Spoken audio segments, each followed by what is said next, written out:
बोलिए सदगुरु महाराजनी जय। गुरु तो આપણું સર્વસ્વ છે। શું કામ તો કે ગુરુ બ્રહ્મા ગુરુ વિષ્ણુ ગુરુ દેવો મહેશ્વર ગુરુ સાક્ષાત પરમ બ્રહ્મ તસ્मै શ્રી ગુરુવે નમઃ।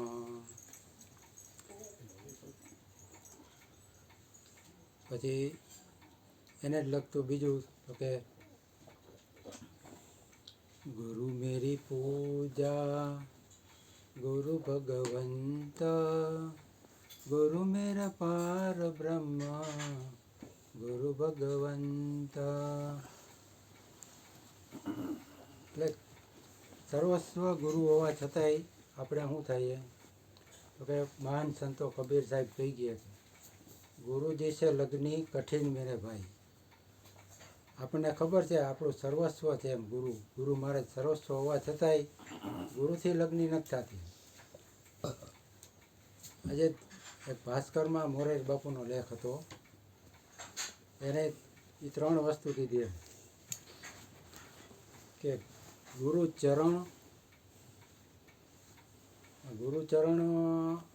એટલે ગુરુચરણ સેવા એમ કઠિન છે કે તમે એને ચરણનો અંગૂઠો છે, જમણા પગનો અંગૂઠો, એ ખરેખર એ કાંઈક અલગ જ વસ્તુ છે ગુરુની, પણ છતાં એ કે આપણે ગુરુ ચરણમાં રહેવું હોય તો એ કઠિન છે। પછી બીજું કીધું તો કે ગુરુ વચન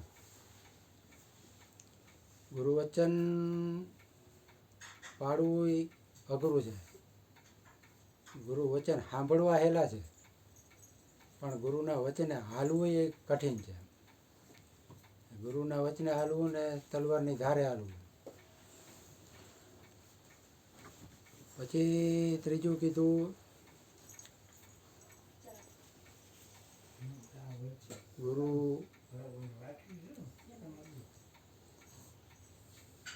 વચન યાદી નથી આવતી, એટલે વાંધો નહીં।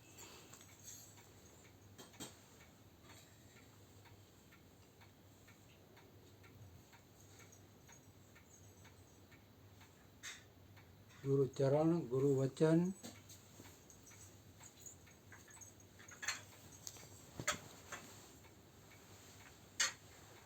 યાદ નથી આવતું, વાંધો નહીં। તો હમણાં જ આપણે વાત થઈ કે પ્રેમ કડિયાની વાત થઈ, તો એને ગુરુ મહારાજે કીધું કે ભાઈ કાલથી તું કે ધંધે ન જતો, છતાંય થોડીક એની એમ થયું કે ભાઈ હાલો થોડુંક કામ છે હું કરી આવું।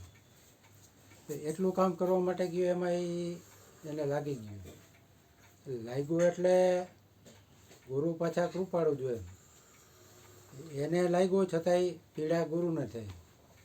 પછી સાંજે જ્યારે સત્સંગ ગયો ત્યારે ગુરુ મારે લંગડાતા હાલતા હતા। એવો જ એક આપણે સત્સંગમાં અરુણ બાપુ પાસે એકવાર કિસ્સો સાંભળ્યો હતો મેં કે અરુણ બાપુ ક્યાંક સાયકલ લઈને જતા હતા ને ક્યાંક ભટકાણા, તે શું થયું ખ્યાલ નથી, પણ સામેવાળાએ વગરમાં ક્યાંક લાપો ઠોકી દીધો એમ।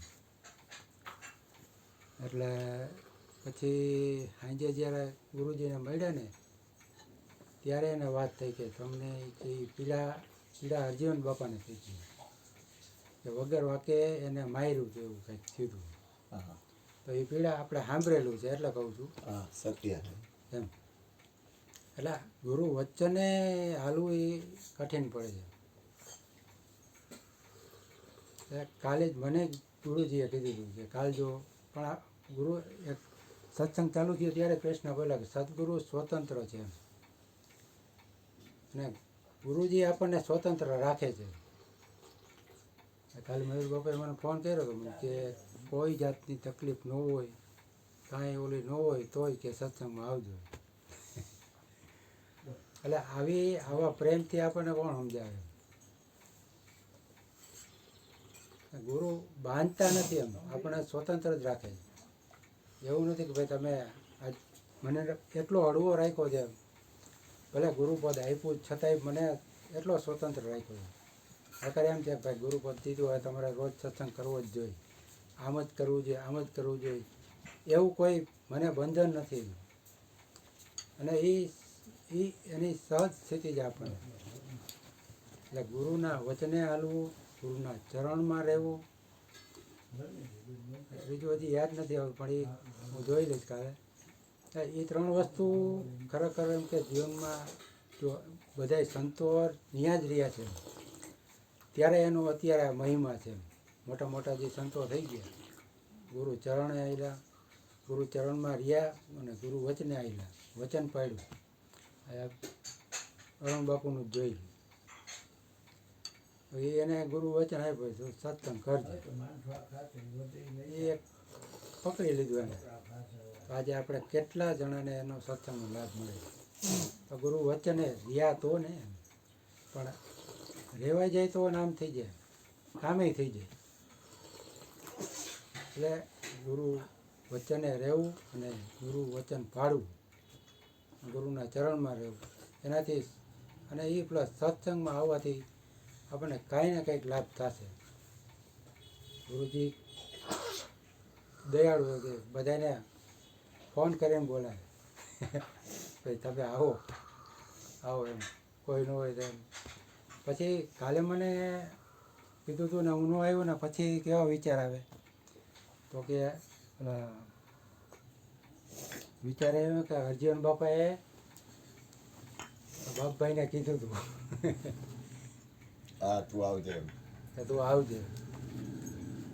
પછી મને વિચાર આવ્યું હતું ગુરુજીને ક્યાંક હા બીજ ગઈ એટલે પછી પાછો ગોઠણનો દુખાવો ચાલુ જ હોય. પછી ચર્ચા કરી કીધું કદાચ દવાખાને તો નહીં હોય ને. વચ્ચેનો ફોન આવ્યો હતો પાછો કે તમે આવવાના. મેં કીધું ભાઈ કંઈ નક્કી નથી. ગુરુજીનો ફોન આવ્યો હતો પણ એ પૂછતા ભૂલી ગયો ભાઈ દવાખાને છે કે એવું કાંઈ નથી ને. કારણ કે તબિયત એવી હોય બીજા દિવસે પાછા દવાખાને વાંચે પાછા સત્સંગમાં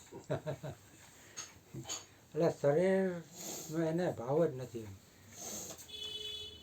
ખાવું પીવું, ખવડાવવું પીવડાવવું ને સત્સંગ ભજન કરવું, એ જ મારા ગુરુજીની કૃપા. બોલીએ સદગુરુ મહારાજની જય.